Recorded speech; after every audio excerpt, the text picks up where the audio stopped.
Hello नमस्कार, मी नेहा खूप मनापासून स्वागत करते तुम्हा सर्वांचं आपल्या नवीन एका ब्लॉगमध्ये।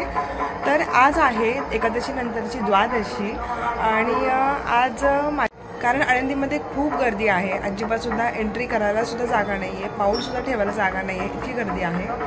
तर आता झालेली आहे संध्याकाळ। आज दिवसभरामध्ये मी इतर काही कामं होती माझी, सो त्याला मी वेळ दिला आणि म्हटलं की ब्लॉगिंग आपण संध्याकाळी चालू करूयात। तर आता आमचा विचार झालेला आहे की पुन्हा आळंदीमध्ये जायचं यात्रेमध्ये।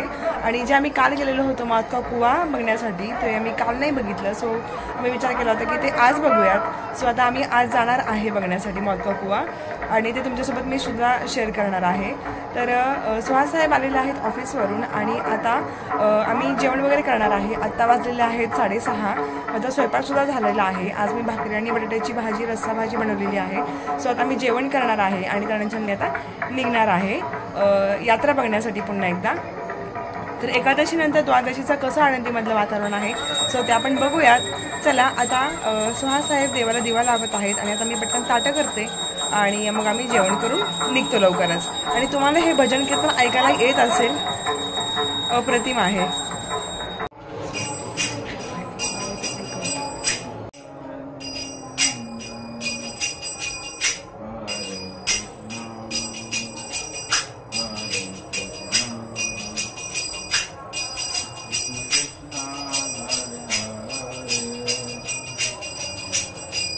सो आता मी आलेले आहे किचनमध्ये आणि सुहास साहेब आमचे करत आहेत भजन।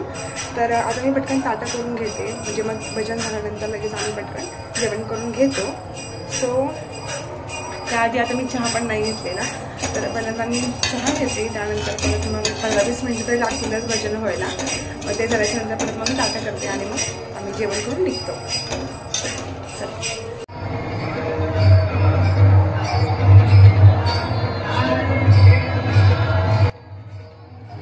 तर आता इथे मी खिडकीमध्ये उभा होते आणि तुम्ही आता जस्ट काही वेळापूर्वी बघितलं की कसं लोकांनी अक्षरशः मंडप वगैरे टाकलेले आहेत आणि मस्तपैकी त्यांचं भजन कीर्तन चालू आहे। अक्षरशः पूर्णपणे आळंदी दुमदुमलेली आहे, खूप छान सगळीकडे भजन कीर्तन अक्षरशः रात्रीपासून ते पहाटेपर्यंत दिवस रात्रभर चालू आहे।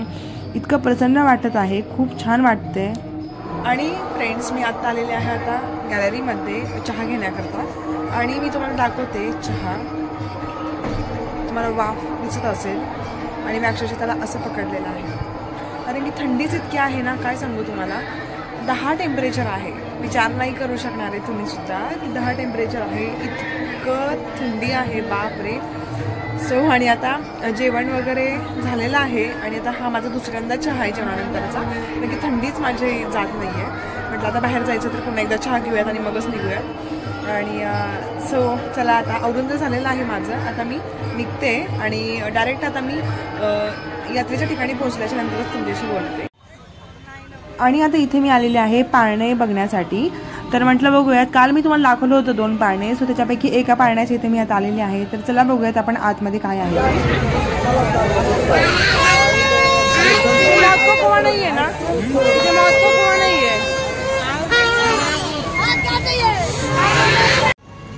तर इथे आम्ही आतमध्ये आलो, पण इथे मौत का कुवा जे मला बघायचं होतं ते नव्हतं इथे। इथे भूतका बंगला होतं आणि इथे लहान मुलांची ट्रेन बघणं किती सुंदर आहे आणि ते मुलं पण किती खुश झालेले आहेत।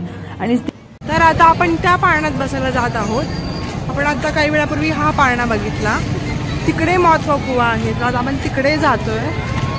बघूयात, काल पण आपण तिकडे गेलो होतो आणि तिकडे सुद्धा जाणार आहे। तिकडे इतकं काही खास नाही वाटलं मला, सो इकडे जाणार आहे आम्ही आता।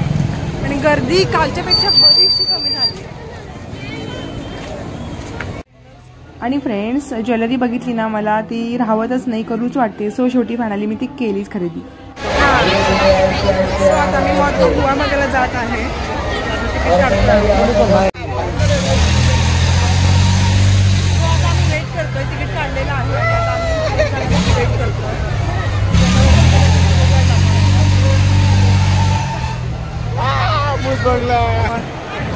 आता आम्ही आलेलो आहे मौत का कुवाच्या इथे आणि बघू शकता कसलं डेंजर आहे, भयानक आहे फारच। इथूनच बघितलं तर भयानक दिसतंय। आता गाडी चालू होती, मी तुम्हाला दाखवते खाली।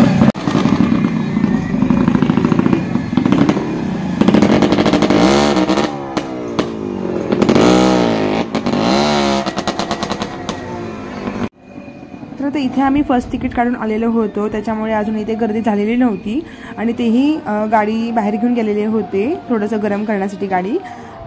सो आता इथे बाहेर गोंधळ असल्यामुळे माझा व्हॉइस ऐकायला येत नाहीये. सो इथे मी तुम्हाला सांगते मी काय म्हणते ते. तर इतकं हे भयानक आहे, ॲक्च्युली चालवणं सोपं अजिबात नाही आहे. आपल्याला साधी रस्त्यावरती गाडी चालवणं जमत नाही, तर ते इथे पूर्णपणे अगदी गोल गोल गोल गोल गाडी चालवतात आणि तेही असं अगदी पूर्णपणे वाकडं होऊन गाडी चालवतात. गर्दी हळूहळू वाढायला लागलेली आहे. सो ते वेट करतायत गर्दी वाढण्याचा आणि एकदा गर्दी वाढली त्यानंतर मग ते चालू करणार सो तोपर्यंत बाकीचं बघूयात आपण कसं काय जातं सुरू आहे आणि आता बघूया.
आता आम्ही बाहेर आलो, मॉस्को कुवा बघितला. बापरे, इतका भयानक आहे मॉस्को कुवा, फार डेंजर आहे. ॲट अ टाइम 3 लोक चालवत होते. मी तुम्हाला दाखवलंच. तो जो मुलगा होता तो चालवत होता, मुलगी आणि तो 4 व्हीलरवाला तो तर अक्षरशः हात सोडून चालवत होता. समजू साहेब तर घाबरले, थरथरच कापायला लागले, धडकी भरली अक्षरशः. एवढं भयानक वाटतंय है ना. मी तर खूप घाबरले, असं वाटत होतं ते पडतात का काय, घसरतात का काय, कारण की हात सोडून तिघं पण चालवत होते. भयानक वाटत होतं फार. मी लहानपणी बघितलं होतं, त्याच्यानंतर परत मोठी झाल्यानंतर मी हे पाहिलंच नव्हतं. सो खूपच डेंजर आहे अगदी, म्हणूनच त्याचं नाव मॉस्को कुआ आहे. खरंच सुटेबल आहे. ॲक्च्युली खरंच खूप छान वाटतं. खूप मोठी डेअरिंग आहे आज आणि केवढी मोठी कला आहे ही, सोपं नाही आहे. तर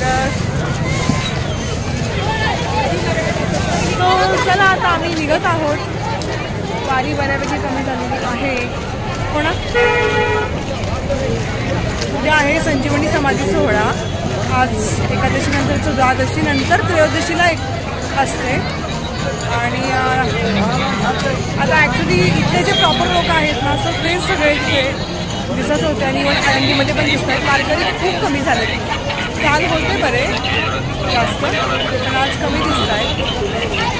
आता उद्या तर सगळेच वारकरी जाणार, कारण की उद्या आहे श्री संत ज्ञानेश्वर महाराजांचा समाधी सोहळा. आणि मग उद्या समाधी सोहळा झाल्यानंतर मग दुपारनंतर सगळे वारकरी निघतात आपल्या आपल्या गावी.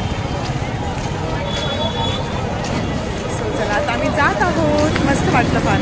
आणि तुम्हाला कसं वाटलं मॉस्को कुआ बघून हे सुद्धा मला कमेंट करायला विसरू नका.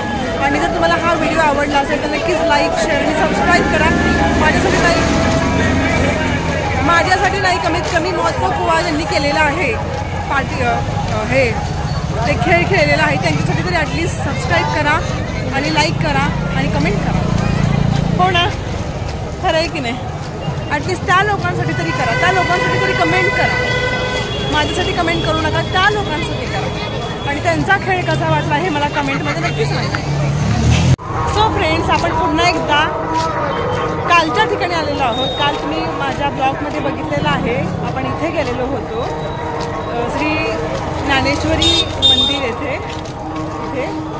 सो आता त्याच वेळी आता मी जात आहोत, कारण की आता आम्ही ज्या ठिकाणी मॉस्को कुआ पाहायला गेलेलो होतो, सो ते त्यातून बाहेर आल्याच्या नंतर हाच रोड आहे जाण्याचा.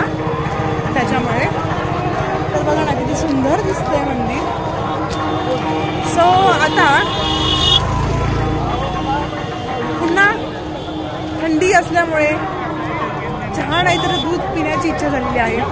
सो कालच्या ठिकाणी आम्ही जिथे मसाला दूध घेतलेलं होतं तर त्याच ठिकाणी आता आम्ही जात आहोत. सो फ्रेंड्स, काल आपण ज्या ठिकाणी आलो होतो ना श्री क्षेत्र आळंदी, त्याच ठिकाणी आपण पुन्हा एकदा आलेलो आहे. आणि आता आपण मस्तपैकी जवळून ते मंदिर बघूया, तुळशी वृंदावन.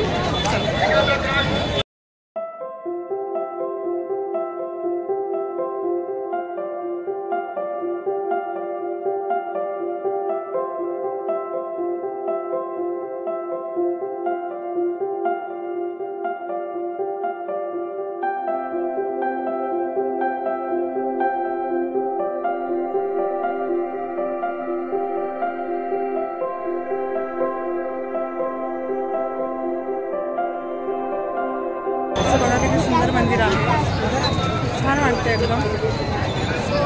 बऱ्याच व्हिडिओमध्ये तुम्ही बघितलं असेल.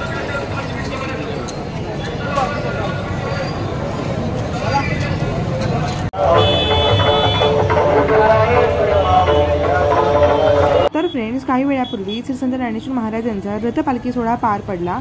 तर तो मी तुम्हाला शेवटल्या व्हिडिओमध्ये दाखवते. सो फ्रेंड्स, आम्ही आता आलेलो आहे मसाला दूध घेण्यासाठी. आणि आता आमचं मसाला दूध आलेलं आहे जे की हे वाव त्याच्यामध्ये दिलं आहे त्यांनी मसाला दूध. मस्तपैकी काजू वगैरे टाकून दिलं आहे. गरम गरम घेतो आम्ही. ॲक्च्युली ना हळदीचं दूध मला प्यायचं ते नाही आहे वाटतं, संपलेलं आहे. सो त्याच्यामुळे आता शेवटी मसाला दूध घेतो आहे आम्ही. सो चला आम्ही दूध घेतो आणि मग तुमच्याशी बोलते. सो फ्रेंड्स, मी आता जस्ट आलेली आहे घरी. आणि ॲक्च्युली माझ्या अजूनसुद्धा डोक्यातून ते जात नाही आहे तो मॉस्को कुआ. खरंच फार भयानक होतं ते सर्व काही. तर आता या ब्लॉगला मी इथेच एंड करत आहे. आय होप तुम्हाला हा ब्लॉग आवडला असेल. जर ब्लॉग आवडला असेल तर लाईक आणि शेअर आणि सबस्क्राईब करायला विसरू नका. भेटूयात नेक्स्ट ब्लॉगमध्ये. तोपर्यंत स्वतःची काळजी घ्या. बाय. आणि मनाचं आमचं चालू आहे जेवण. तुम्हाला मी मनासोबत भेट करून देते. काय चाललंय तुझं? जेवण करतोय? करा करा कर जेवण.